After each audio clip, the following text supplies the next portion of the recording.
And today I'm going to do a first impression using this little beauty blender dupe. I found this at Marshall's for $3.99. This is the brand and kind of name of it. I guess I don't even know if you'll be able to see it, but the brand is Revive and it's just called the Beauty Pro Applicator. It's a lot like the Beauty Blender, so I've heard. I mean, I know there's a ton of dupes in the world, but this is just one that I happen to run into. You take a look at the original size of it and then how it expands. It gets pretty big and fat, just like the Beauty Blender.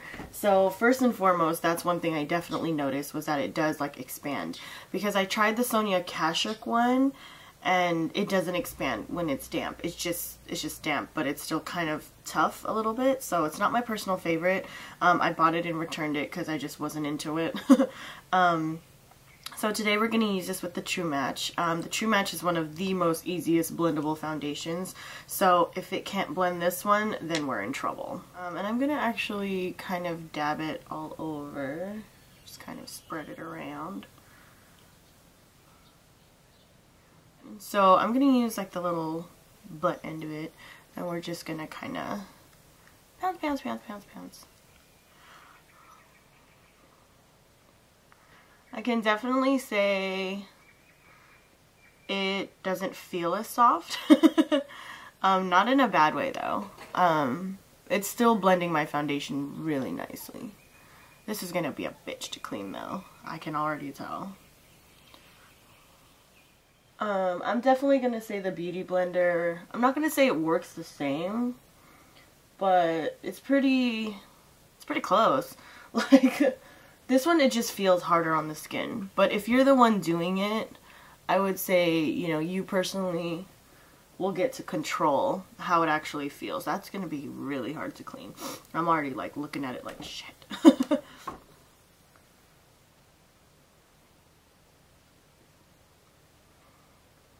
As far as coverage goes, it's pretty much the same, I'd say. It does blend it really easy though. Probably not as good as my brush would. Sorry, I really like my brushes still. But I like how it kind of sinks everything in. And one thing I liked about beauty blenders was that you can maneuver them. So you can like squish them and make them do stuff. Because this is not as soft, it's a little hard to squish. And I like put a lot of water in there, like there's hella water in there. I like ran it under the thing for a minute. Only thing is that it's getting massively dirty, so I don't like that. But not in a bad way. I'm not sure which would look better, is dipping it in there and then putting it on. I think that's working a little bit better because I just did that and then I patted it on and it worked a lot better. With the Beauty Blender, you could do it either way, and it works just the same. The thing, okay, I'll tell you right now, the thing I like the most about the Beauty Blender is it's softer, for sure. And I think a lot of people like it because of that, because it's significantly softer. And that makes a big difference, actually, when you're doing your foundation. Because you're the one that's putting it on, so you don't want to feel like ow, ow, ow, ow, ow, ow, ow. And that's how I felt about the Sonia Kashuk one, is I felt like it was a little too tough for me. Like a lot of my clients love the Beauty Blender because it actually feels nice on the skin, like it's not annoyingly hard. However, if you are someone who is used to the old school wedge sponges, which I kind of am from like back in the day, and I still use them till now on my gigs, the stiffness of this won't bother you at all. Like, it won't even matter, to be honest. Only thing I like about brushes is they're a little bit more precise. So if I were to do my concealer right here in the middle, it would be more precise in blending. So I'm going to try it out with this first, see how that goes. I'm going to kind of pinch it down a little bit because that's usually what I do with my Beauty Blender. And then we're just going to boop, boop, boop, boop, boop.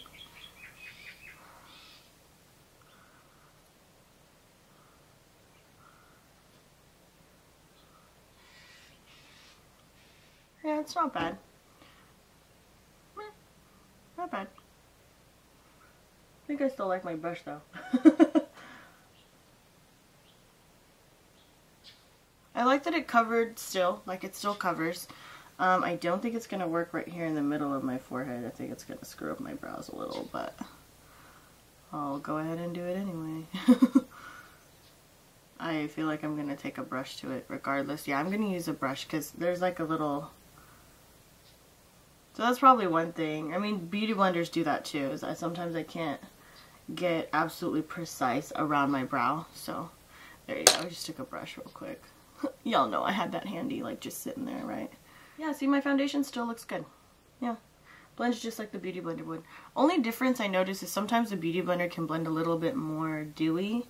Because when I use my Beauty Blender with this particular foundation, my Beauty Blender blends it in a little bit, like slightly more dewy. But that doesn't really make a huge difference. That is definitely going to be really hard to clean though. Like, I'm not looking forward to that at all. So I'm going to let that sit there for a second and just hang out. Unlike the Beauty Blender, because the Beauty Blender works either way, whether you tap it on your skin and then blend it, or pat the sponge onto your hand and do it.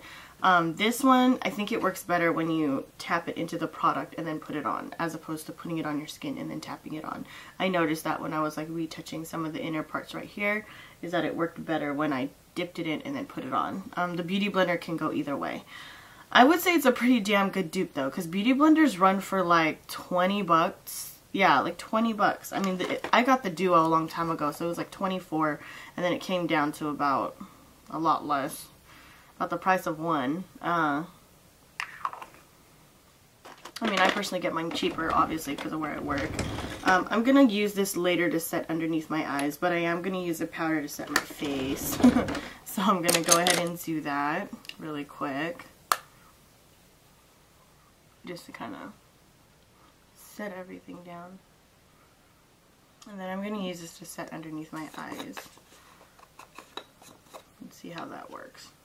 Because I know a lot of people use this to set with powders, and I want to see how that works. Because I like that with my Beauty Blender, but I can't guarantee that with anything else.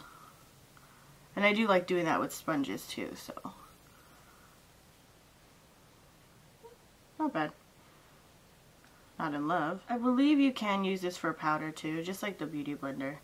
But I never really liked the Beauty Blender for powder stuff to begin with, so that's probably why I'm still not liking this little method. But it looks okay still. It's fine. I feel like it didn't cover me as well as I would want it to. Otherwise, I think it's really nice. I can imagine using this as for contouring and stuff. I do like that it expands like that, because some Beauty Blender dupes don't, and they still stay really stiff. So personally, I don't like ones that do that. There are a ton of Beauty Blender dupes out there, so don't think that, you know, if you don't find this one, you'll die. But it's actually really great for foundation. I would say for sure, foundation-wise, it's amazing. I'm not sure how I feel about it for concealer. I'd probably use it for highlighting, like when I highlight underneath, but it doesn't go very far in my opinion. I don't know if, I mean, the tip on it is really, you know, pointed, so I don't see why not. But the reason why I like the Beauty Blender specifically is because it's so small that when you squish it, it's really easy to maneuver. Like this one, you have to squeeze kind of really hard to get to that. But honestly, for like $4, I'm not even gonna cry about that, to be honest. So if you guys can find this at your local Marshalls, or I don't know where else they sell it, to be honest, because I've only seen it there. That's where I found mine. I bought 2 of them.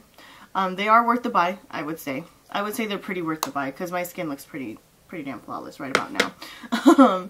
But I would say the biggest difference between this one and my Beauty Blender is how it feels, like how it actually feels. Like the Beauty Blender is definitely more plushy and more squishy. However, because this one is a little tougher, I feel like it may last longer. Like it won't, like because it's not as soft, it won't break down when like you use it a lot. Because I know some people that use their Beauty Blenders like crazy, and every time they wash it, it gets kind of ruined. Like the tip gets all screwed up, little pieces go missing. I don't know if that's just because people are being super vigorous with their stuff. But I do have clients that have experienced their Beauty Blenders kind of breaking a little bit. But other than that, blending wise and coverage wise, it's about the same. So yeah, I hope you guys enjoyed the video, and I hope this was helpful. I will talk to you guys later.